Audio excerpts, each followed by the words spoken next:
জাহান্নাম থেকে মুক্তির জন্য আল্লাহর কাছে দোয়া করা, জাহান্নাম থেকে আশ্রয় কামনা করা, পানা চাওয়া। জি,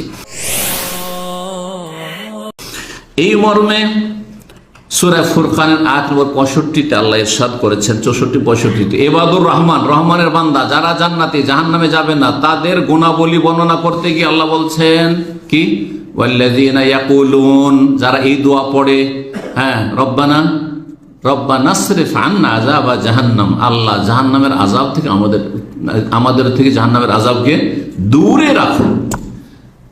রব্বানাসরিফ আন্না আযাবা জাহান্নাম, জাহান্নামের আযাবকে আমাদের থেকে ফিরিয়ে দাও, এই দোয়া করে। আর কি দোয়া করে? অন্য দোয়া সূরা বাকারাতে রয়েছে, কে বলতে পারেন? আয়াত নম্বর 201। যারা মুমিন বান্দা দিন দুনিয়া দুটোকে নিয়ে চলেছে, ধর্ম করেছে, রোজগারও করেছে, কিন্তু দিনকে, জান্নাতকে এক নম্বরে রেখেছে, আখিরাতকে এক নম্বরে রেখেছে। অমিনহুম মান ইয়াকুলু রব্বানা আতিনা ফিদ দুনিয়া হাসানা ওয়া ফিল আখিরাতি হাসানা ওয়া কিনা আযাব। এটি দোয়া। আমি এই দোয়াটাকে অবহেলা করছেন। অনেকে মনে করছে কি বা চাইলাম, অনেক কিছু চাইলেন, দুনিয়ার সব কল্যাণ চেয়ে ফেললেন, রব্বানা আতিনা ফিদ দুনিয়া হাসানা ওয়া ফিল আখিরাতি হাসানা, পরকালে সব কল্যাণ, এই মরণ থেকে শুরু করে, কবর থেকে শুরু করে, হাসর মাঠ, জান্নাতের গেট পর্যন্ত পৌঁছার সব হাসানা, জান্নাতে দাখিল হওয়া পর্যন্ত সব চেয়ে ফেললেন। ওয়া কিনা আযাব, জাহান্নামের আযাব থেকে আমাদেরকে বাঁচাও, রক্ষা করো, ওয়া কিনা আযাবান নার। এই দোয়া করবেন।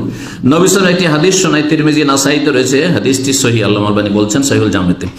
আনাস রাদিয়াল্লাহু আনহু বলছেন, মান সাআলাল জান্নাতা সালাসা, কেউ যদি 3 বার জান্নাত চায় আল্লাহর কাছে, আল্লাহ জান্নাত দাও, আল্লাহ জান্নাত দাও, আল্লাহ জান্নাত দাও, বাংলা ভাষায় চান, সমস্যা নেই, না জানলে জরুরি নয় যে আরবি মুখস্থ করতে হবে আর অর্থই বুঝলেন। আরবি মুখস্থ করলে অর্থ বুঝতে হবে, অর্থ না বুঝে কোনো দোয়া করবেন না। আমার একটা উপদেশ শুনেন, কারণ অর্থ বুঝলেন না, আর এমনি এমনি দোয়া করছেন। আল্লাহ যদি জিজ্ঞাসা তুই কি চাইছিস, কি চেয়েছিলি, তা তো জানি না আল্লাহ, আমি একটু দোয়া মুখস্থ করছিলাম। এমন পাগল আমাদের মুসলিম সমাজের অনারবগুলো অধিকাংশই। না বুঝে আরবিতে দোয়া যদি করতে হয়, কোরআন হাদিসের অর্থ বুঝে নেন আপনি, আর না হলে নিজের ভাষায় বলেন, আপনি একই ফজিলত পাবেন ইনশাআল্লাহ। যদিও ফজিলত একটু বেশি অবশ্যই কোরআন হাদিসের দোয়ায়। নবী সাল্লাল্লাহু আলাইহি ওয়াসাল্লাম বলছেন, জান্নাত তখন বলে, যদি কেউ জান্নাত 3 বার চায়, আল্লাহুম্মা ইন্নী আসআলুকাল জান্নাহ, আল্লাহুম্মা ইন্না নাসআলুকাল জান্নাহ, আল্লাহুম্মা ইন্না নাসআলুকাল জান্নাহ, জান্নাত তখন বলে আল্লাহকে, আল্লাহুম্মা আদখিলহুল জান্নাহ, আল্লাহ যখন জান্নাত 3 বার করে চেয়েছে, ওকে জান্নাত দিয়েই দাও, আল্লাহ দাও জান্নাত।